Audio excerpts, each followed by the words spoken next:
My name is Tom Paxton. I'm 73 years old. Purchased Great Bay Marina, my family and myself, in 1973. Osborne Island was basically just a barren island. There was only a few houses out here and the marina. Fishing was great then, and boating was pretty busy then too. It used to be we had a waiting list for boats to get in here, but there again, with Sandy and the climate change and expenses, things have slowed down an awful lot, where there aren't as many and it's not near as busy. Wind farms, I've heard an awful lot of controversy around it. They put them out there, they're building a structure out there. It's going to draw fish, it's going to create growth, which brings fish in. And if they let the fishermen fish around them, not against them, tying up to them or anything, but just in the area, it's going to improve fishing. And like our area, we're primarily a marina of fishermen. But it would be something different that would be improving the environment and especially the fishing environment. I bring all of the science knowledge that I have researched and accumulated over my years of going to school at Rutgers and Texas A&M University, and I bring it to the problems that we have at our organization in our communities. We have been researching this topic because we want to see it done right the first time. If there are going to be unintended consequences that could happen from the projects, we want to make sure that we are researching them as much as possible to try to avoid any of the negative impacts coming from offshore wind. We're concerned about marine mammals, but the Mid-Atlantic Regional Council on the Oceans has been putting together data on all of the species that are out there in order to see where would be the best placement for our turbines to go into our oceans. Anyone can go online and see the data and overlay the maps in order to get a whole entire story of the marine ocean.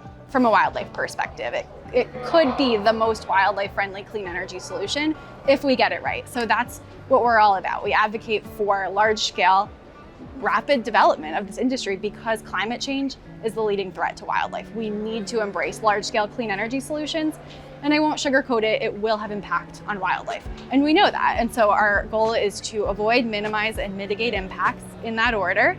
And we engage on the details at every stage of development to advocate for things like coordinating construction schedules around wildlife migration patterns, to surveying an area to ensure that there are no endangered whales within a zone of loud construction activity, to reduce vessel speeds so that those navigating through the water, transiting crew back and forth, can ensure that they are not posing an increased risk to the wildlife in their path. Things like fisheries, our marine mammals, and our birds that are migratory species, and they move throughout the atmosphere and may be hit by the offshore wind turbine. More birds die from window impacts than they do turbines. They also get hit often by cars. Cars can cause over 6 times as many deaths as wind turbines do.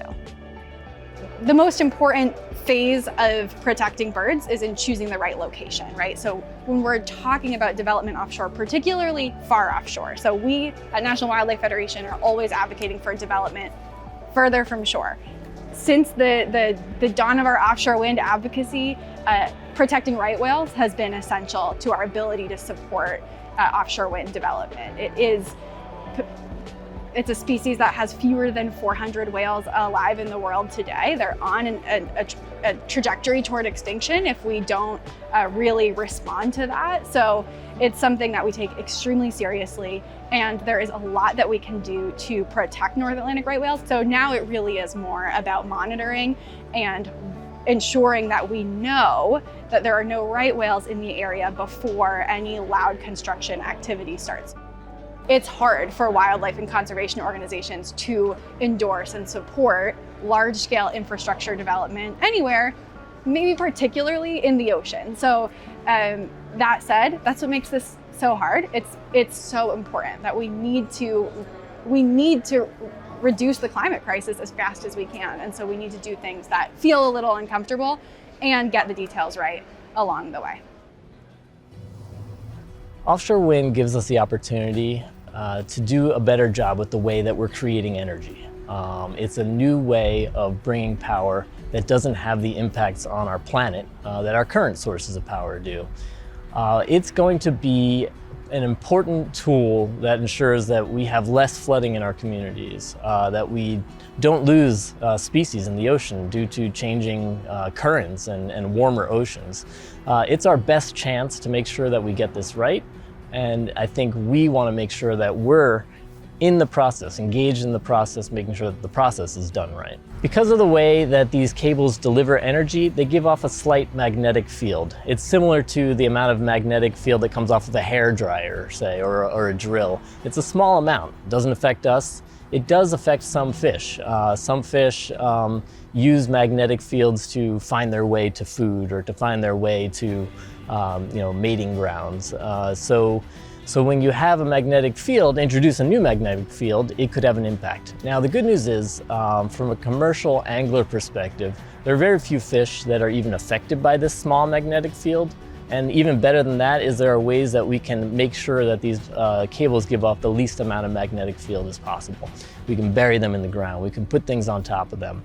So any little effect that it has on the fish is further minimized by the way that we design the projects. I get asked a lot about fish migration, how it relates to subsea cable installation and what impacts there'll be. Also with offshore construction like offshore turbines and stuff. And what we've seen over the last couple of decades working in Europe is that there really is none.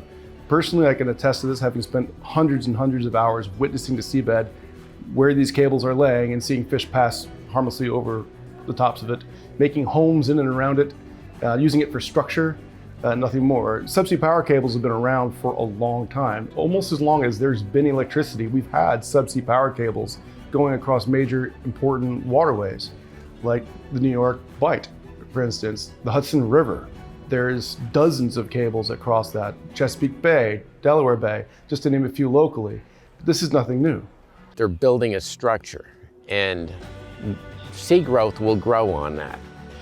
And that brings in little fish, bait fish, things like that. Then bigger fish come in, and hopefully even bigger fish. But it draws all different types of fish, from the sea bass to the tog, to the mahi, bluefish. Everything likes structure. I think it'll help the recreational fishing. It'll bring back a lot of the head boats, the charter boats, and the recreational fishermen in general. To the area. It'll be another structure. We already know from the Block Island wind farm, the turbines have been in the water since 2016, and they've created artificial reefs really quickly. I mean, within 6 months, there were like inches thick of mussels on the foundations of these turbines. Every time you go to the Block Island wind farm, there are a few fishing boats around each turbine. It's really productive fishing ground, but that means, more importantly, it's a really healthy ecosystem at the base of these turbines.